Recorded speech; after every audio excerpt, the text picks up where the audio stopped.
I'd like to begin by asking you to think about this, to think about your ideal learning environment.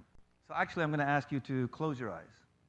Go ahead, close your eyes, and think about this question. Think about your ideal learning environment. If you could, what would it look like? Especially, how would it feel? What are some of the words that you would use to describe how this environment looks? And now I'd like you to stand up, if you would. You can open your eyes and stand up. Go ahead. We need to exercise a little bit. And share some of your associations with the people around you. So this is a good chance. If you haven't introduced yourself yet, please introduce yourself. I'll give you 30 seconds. And share your answers. What is your ideal learning environment? What are some of the words you would use to describe it? Okay, begin. 30 seconds. Okay, time. Okay. All right, now you can keep standing for this, not for the whole presentation, but please keep standing. I have another question. And this time, don't think about it, but just directly go to your neighbor who's next to you and describe your actual learning environment in school. And by school, I mean your junior high school or high school experience. What are some of the words, some of the feelings, again, you would use to describe the physical environment or just the environment in general? Okay, again, 30 seconds, begin. Okay, good. All right. So what did you notice? You may sit down now. Thank you. You might feel a little better too, right? Physically, you got to talk to people. Now, I did the same experiment with several of my classes over several semesters, including at this one, just a few days ago with my students at Kansai Gaidai. And these are some of the answers that they came up with, and maybe they were similar to some of the ones you had. For the ideal learning environment, they said many different things, such as peacefulness, active. These are just words that they came up with. Mainly positive things. I love some of these, right? Small groups, laughing, curiosity, smile, kind teacher, no teacher, right? Motivated, authentic, dream, experience, right? Mistakes are okay. Again, these were my Japanese students who came up with these. Variety, all sorts of different things. And maybe you had some of these. But is this similar to the actual education experience or the school experience that people have? Well, what do you think some of their answers were? What were some of your answers? Go ahead, shout them out. Sterile. Boring. Hold that thought. This was the first one they came up with. Actually boring. Give that woman a prize. But these are some of the others. And they had positive things too. All I said is your school experience.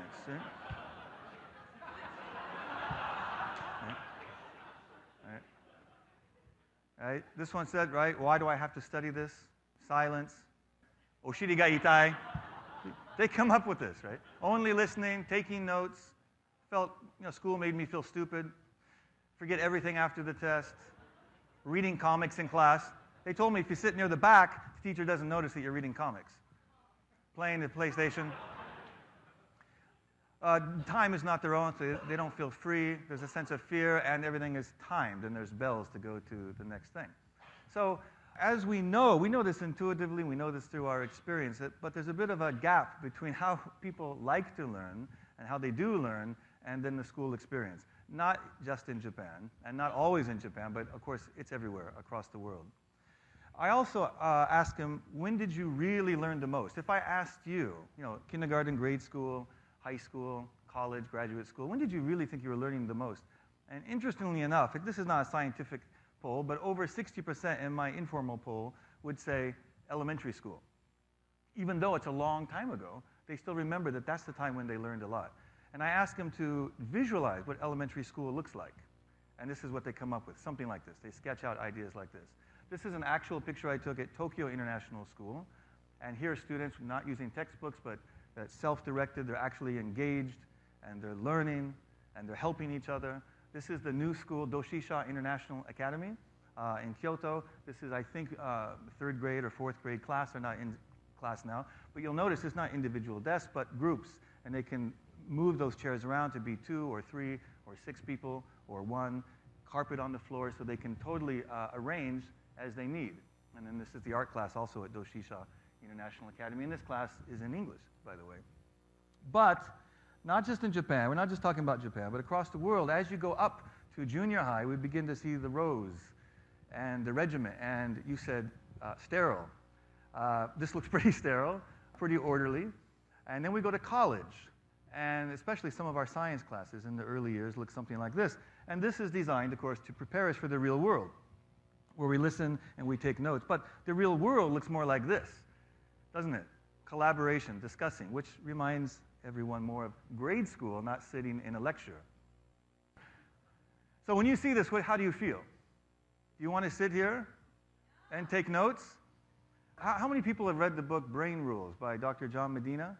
So I highly recommend it. It's in Japanese as well. As he says, there's no greater anti-brain environment than the classroom. And he says even worse things about the lecture hall.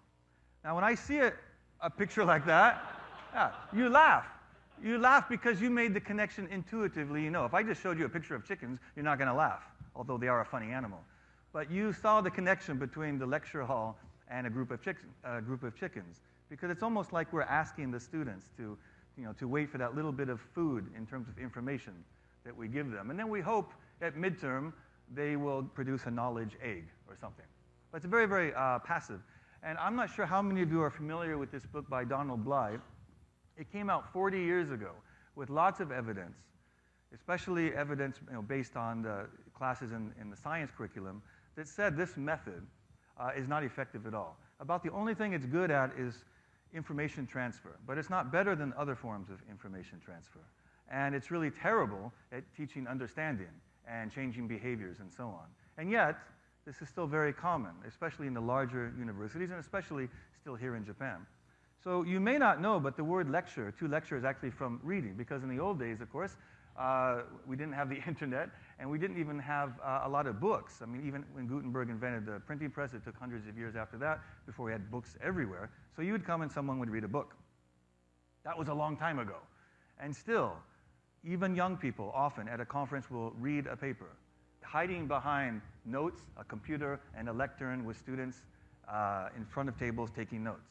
But it's very much a different world, isn't it? So how many of you like to learn on your own?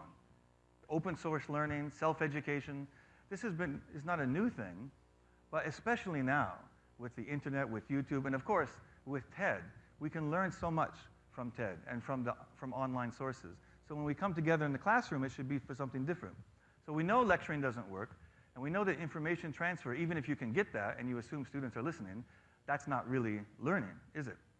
But things are changing. So this is an article from yesterday's newspaper which says, if you don't read Japanese, that classrooms are going more active learning. Although I realize it's ironic with a lecturer in the front, people taking notes, but this is what he's talking about.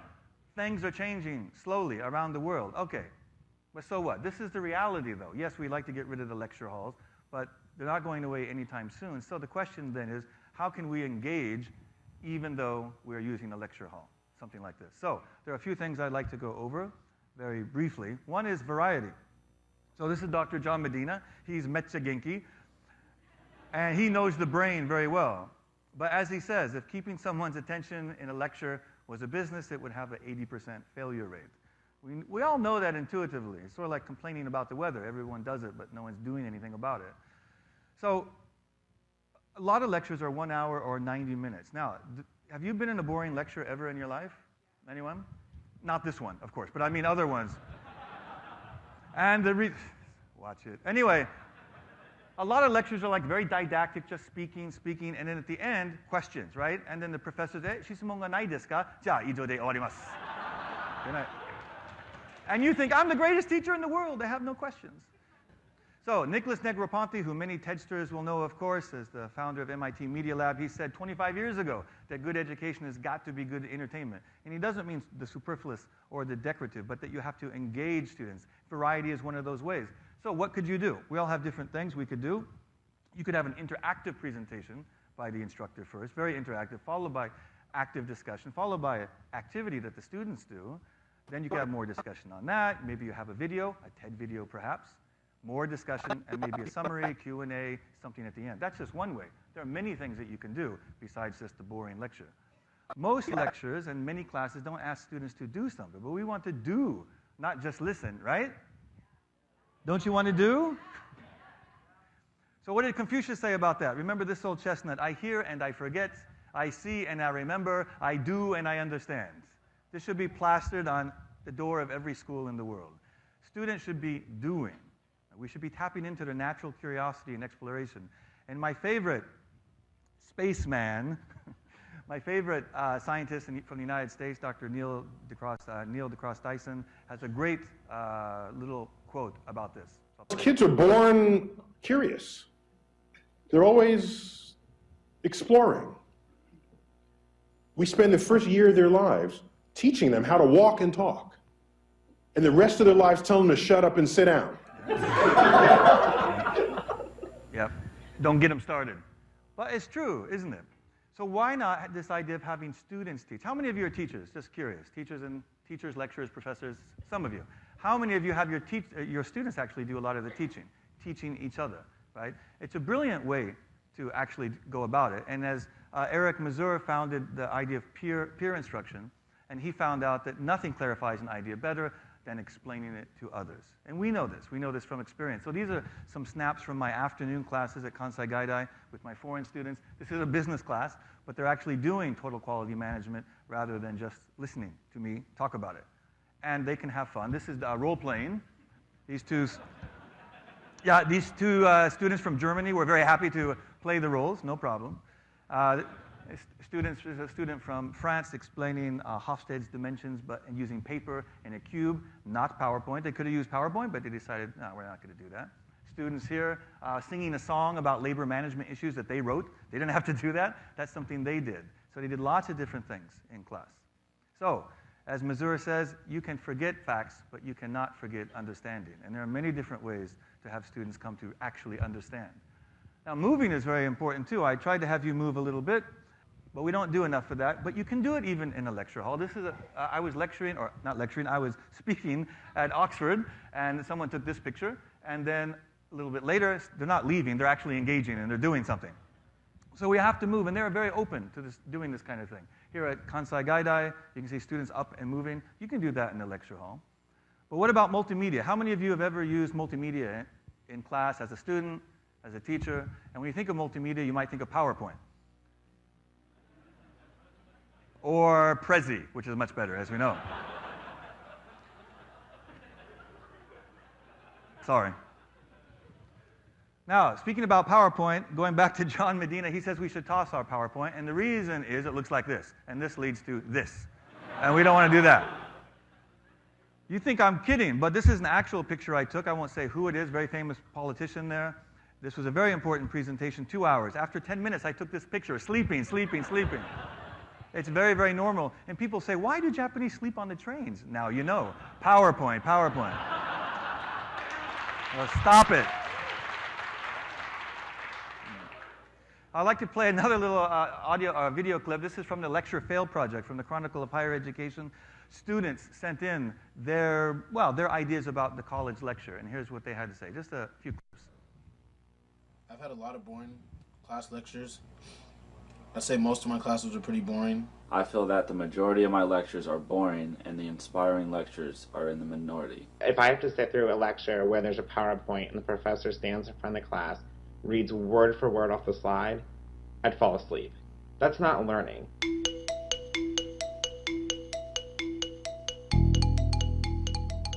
Learning is more than the professor reading notes. I mean, if that's all they were doing, then why don't we just print it out? I had one professor that read word for word through his PowerPoints.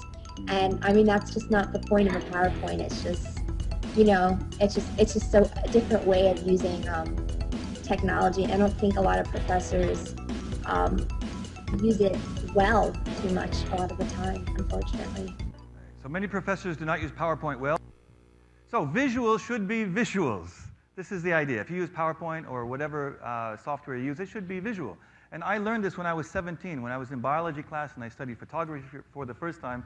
And we used something called, raise your hand if you know what this is. Go ahead, raise your hand. Keep your hands up. Look around the room. These are very old people. Okay, this is called film. Yeah, this guy's like, well, I've never seen that. And I made a presentation, multimedia presentation. Raise your hand if you've seen this. You know what this is? You know what the name? Yeah, again, old people everywhere. So many old, we have it. Yeah, these are called slides, and this is what I used for my first multimedia presentation. Now, now let's say you had to give a presentation on the geisha culture, the history of geisha in Kyoto and Kyoto culture. What would you do? Well, in the old days, we would do something like this, but now in the PowerPoint culture, of course, your professor might do this. Okay? It's a visual. Keep it visual. So this is what I learned back, I won't say 19, my professor or my teacher told me, look, it's a science presentation, but it's about storytelling, a harmonious blend of images, narration, evidence, and support. I still remember what he said, and this was a very, very long time ago. And of course, we've learned a lot over the years. When I worked at Apple, I learned a lot from observing the Yoda. He's the Yoda of presentations. Of course, make it big, very, very visual, very big, very simple, even if it's a technical topic. And he was great at using comparison. This is great, before, after, big, small, and so on. That helps understanding when you are talking. And of course, everyone knows Hans Rosling. There's not time to play that now, but he's the Yoda of today. He's the Yoda of presenting data, and he's amazing. We don't have time, but I know a lot of you have seen that before. And one technique then is to prepare analog. These are my students. I didn't tell them to do this, but they thought, that's a good use of a PC, why not? And this is my daughter, who I guess she's copying me, so she's preparing her presentation. And this is a designer and an entrepreneur in Paris, where I was recently, and he showed me this is how he does his presentations. Does it out on paper first, scans it, and then voila, in Keynote. That's just one way. There are many, many, many techniques, but going analog can really help. And then, of course, getting close to the audience, not hiding behind the lectern and the computer and everything else. And my students do this. This is one of my students from Finland who doesn't, the schools will say, hide behind this box. So you don't even have to wear pants, right? No one knows. Just hiding there. But he said, no, I'm not using that. I'm going to get out and connect with the students and be close to things. This is an actual lecture hall that I was invited to speak at, so put the computer down low, remove the barriers, go into the audience to get close. And then finally, the idea of smile. So that's one of our themes today, so that's where I'm going to close. And there's a group, some of you may know. You know who these guys are? Say no. Yeah, that's Dreams Come True. Yoshida Miwa and Nakamura Masa. And I've been doing some work with them over this past year, relating presentation skills and the lessons from entertainers, especially from Dreams Come True. One of the things that these two guys do is their smile. You know the difference between a fake smile and a real smile, right? Where is it? How do you tell when someone's really smiling? It's in the eyes, isn't it? So you can see, look at that. The eyes are all scrunched up. You're really into it. I have a lot of wrinkles. I'm only 20 years old, but I smile a lot. Watch it. He doesn't. Okay, anyway. So this is my daughter when she was 1 year old doing a fake smile, and this is the real smile. You see the difference there? Fake, real, fake. And that was last year, and just a few days ago.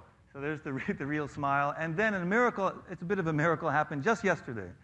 Our 7-week-old son had his first smile, which is an amazing amount of communication. The first weeks of a baby, of course, it's wonderful, but they're just all over the place, right?